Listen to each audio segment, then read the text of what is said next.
But don't take. Okay, got it. Thank you, Tanya. We're in business. It's not. Ken, okay, good evening. Good evening.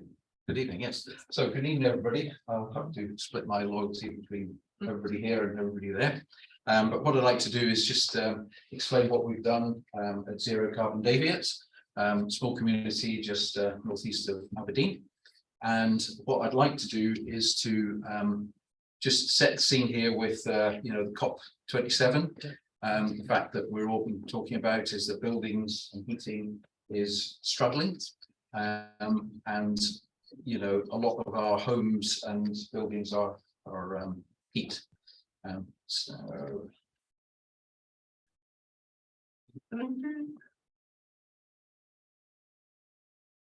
it stopped.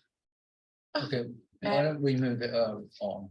We'll move it on. Right. So yeah, what I'd like to do is just go through these four elements here: deep retrofit, heat pumps, community energy, and community heating.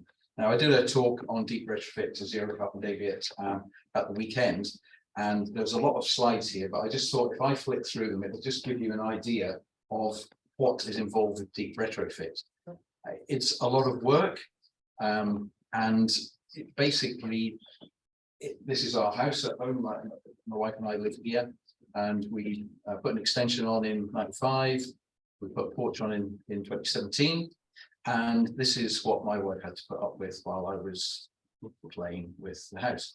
So underneath the floor, and this my daughter who's got the walls done, mess everywhere. This was the original insulation on the walls, took it out, and we put in found holes where the damp was getting through, cleaned it up, well, sort of cleaned it up. Just mess everywhere. So the point of this is that deep retrofit works, but it is not an easy job to do. So we insulated the walls like that after the fiberglass was out. We sheeted over the top of that, so there's no cold bridges with the timber. We also took the any elements that were going through it, we taped them all up so there's no air getting through. All joints were taped, all screw heads, and then around the windows, what we had to do was to take the insulation in and tape the insulation to the window, so windows move separate to plaster, so that stopped any drafts getting around the window. Then just finished off, nice job there plastering. So that was the room completely finished. First room we did, it worked, put sensors in, and it was fine. We live out in the countryside, and we had our little friends, and for the squeamish, that's a mouse of the highway, and I'll just go quickly past that one. But hundreds of them now. So they were coming through the vents, got some stuff, put it on, and that was fine. Windows also important in deep retrofit, so we put in new windows that were suitably.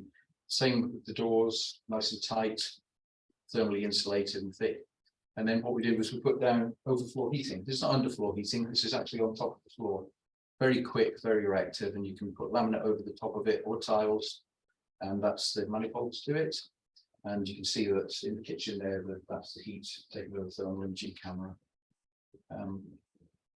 Then, of course, what we had to do in those days, we had to put in a tank with LPG, but that went shortly afterwards. So we've sealed up the house now that it's airtight, we can't breathe anymore, so we've had to put in mechanical ventilation heat recovery. It's the way they work. So you've got the cool fresh air comes in, and it's like a sandwich, this thing, and it actually warms the stale air. As the stale air goes out, it warms the cold fresh air coming in. That's just the general idea how it works, just a simple air heat exchanger like a car radiator, really. So what we do is we take the stale air from the wet rooms, the bathrooms, kitchens, etc., and that goes out through the heat exchanger, and we pull in the fresh air to the living rooms and the bedrooms. That's the installation of that going in. That's the unit itself, and lots of pipes in the loft, which would go underneath the insulation because we don't want any condensation on them. And you can see at the far end of that room there now, there's just a little hip in the ceiling, you can hardly see it. And that controls the fan speed. The other thing we had to do, of course, is we had a nice, we like cooking on gas. Can't do that anymore because you need air to make gas work. So we're onto induction hob. Air vents had to go, couldn't have triple vents. Nice bit of from my youth learning how to fix holes in car bodywork. Got fixed the air vents away, and then once they're painted, you can't even see them there. Who knew you could paint PVC, but we found out how to. Open fire, hopeless, no good at all. Lots of heat going up the chimney. So we put in the stove, which is connected to the outside, so the air comes in, doesn't go into the room. Whole thing's sealed. We were lucky. We had an old backseat. The pipe went under the floor, so we could get dry, cold air from there for the fire. Stove goes in, and interestingly, put a paving slab above it, so we retain the heat. But anyway, that's interesting. And that's it finished. When we'd got the job done, I was sitting at the computer looking at this this Chinese token here, and it noticed it moving in the window. I thought, I couldn't read. Yeah. So thermal imaging camera, oh dear, we forgot to seal under the window. So up with the carpet, sealed it, and job sorted.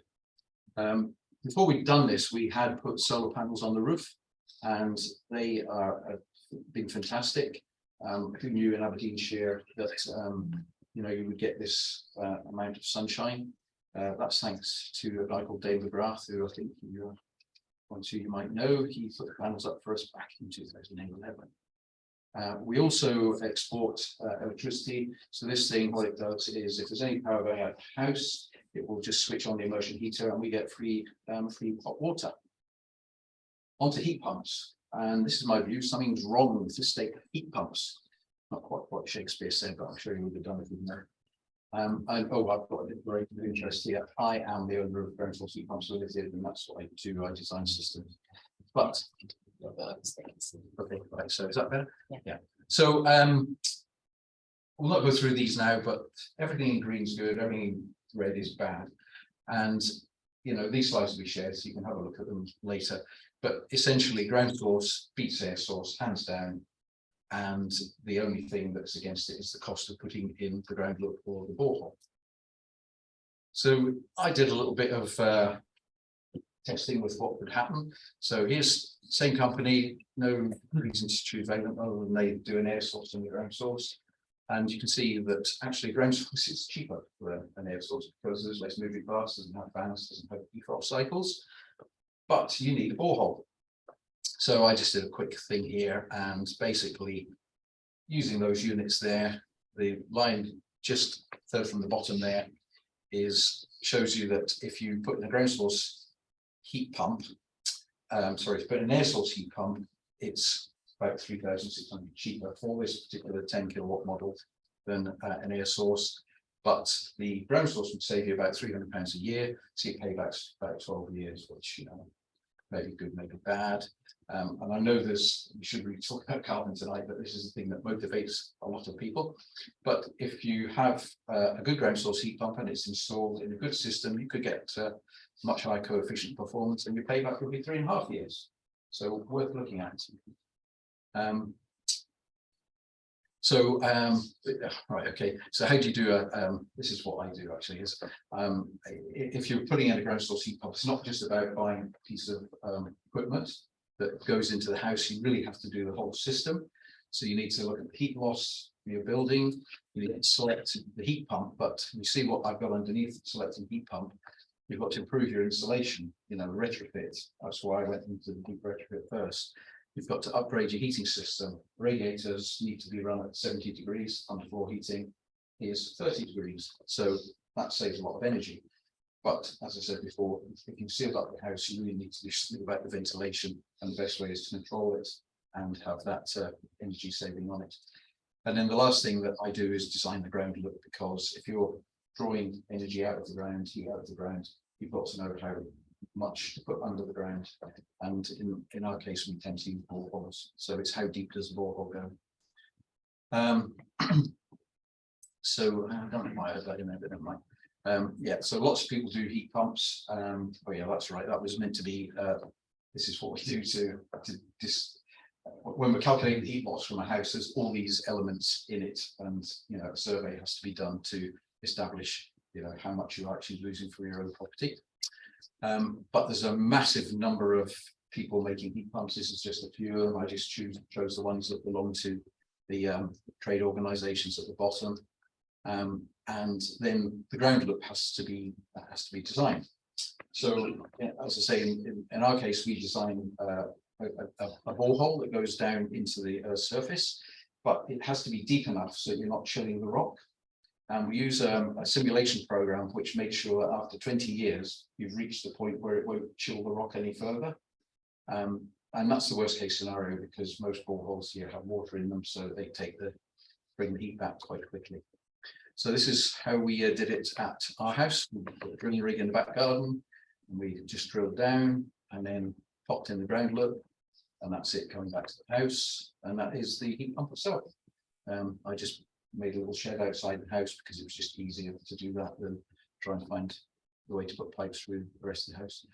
So that's where the boiler was. You see on the right picture there, boiler came out and just the pipes went straight through the wall and to the heat pump, which is on the other side. So it's a very, very simple installation. Took the plumbers about a day to do. And I built a wee shed there, which, as you can see, kind of grew. And now I've got a wee workshop. And there's the tank going off again. We didn't need it anymore, but I put it in here because the gas company charged me a lot of money to take it back. These are our electricity figures over the years from 2003 up to 2013. And 2014 we started doing the retrofit stuff. So there's a gap until 2022. The very last column is the amount of electricity we use times how much we're paying for electricity now. So it gives you a good cost comparison. And you can see in 2008, if we were still using the electricity, we had night storage heaters and panel heaters, we would be spending £10,000. But our heating costs is actually last year was only £756. That's how it worked it out. It's all recorded on the heat pump.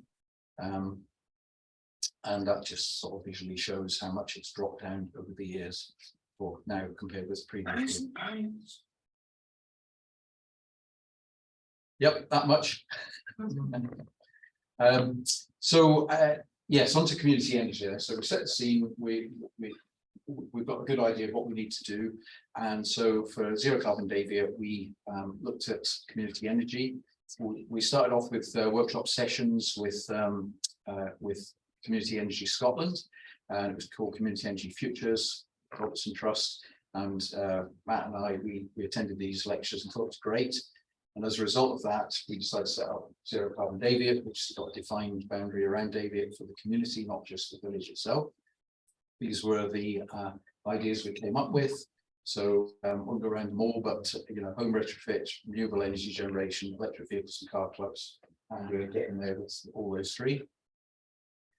We looked at wind, but there were no good sites left locally. Looked at solar, we need a large area of land. And we looked at hydro, but the local bones were too small. So this was derived from a report that Community Energy Scotland did us a feasibility study. But we're halfway through another one at the moment with paid by Vattenfall with Farm Energy Consulting, because the legislation is changing, and we're kind of hoping that that's going to be in our favour. So we've got good wind resource, but there are all these issues. Can't go into individually, so we've got potential cloud.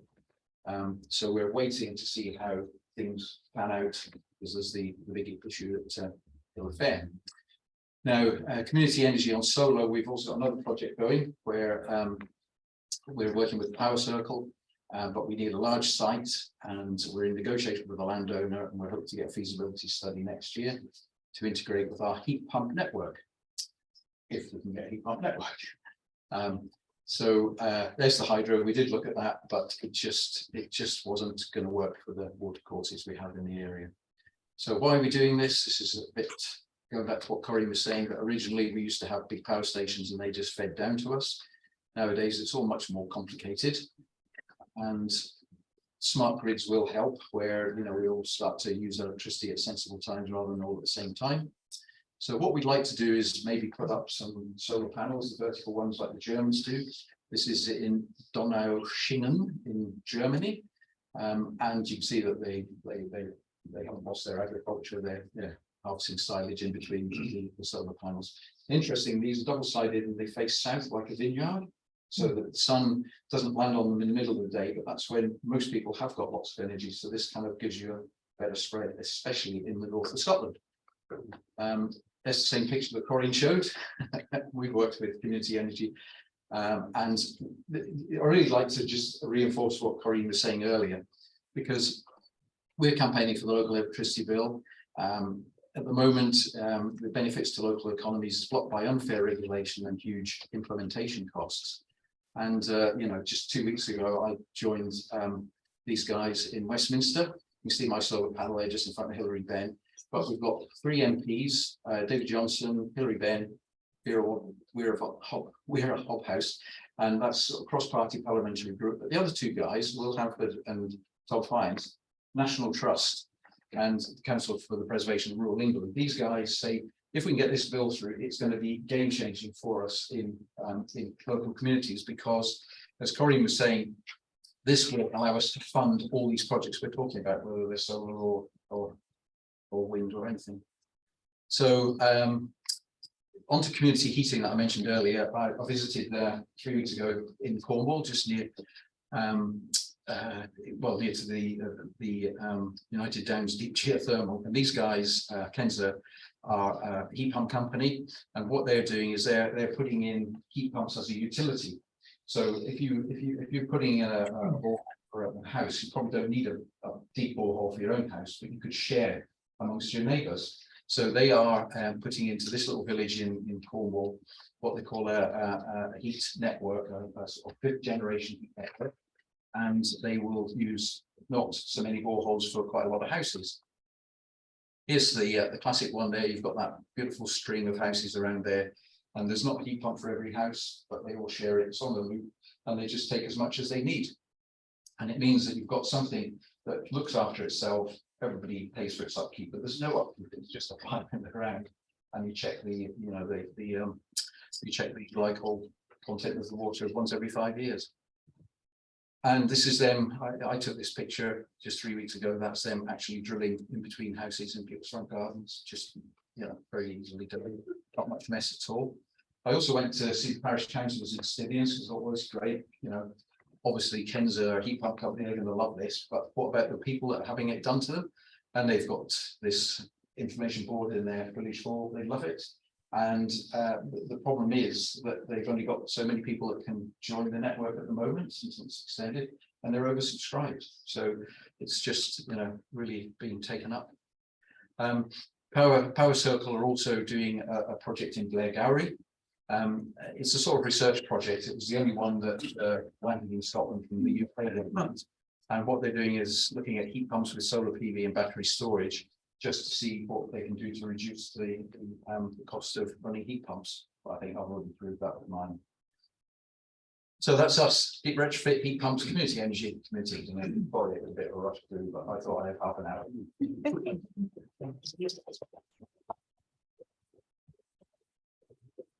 Okay, can we stop recording?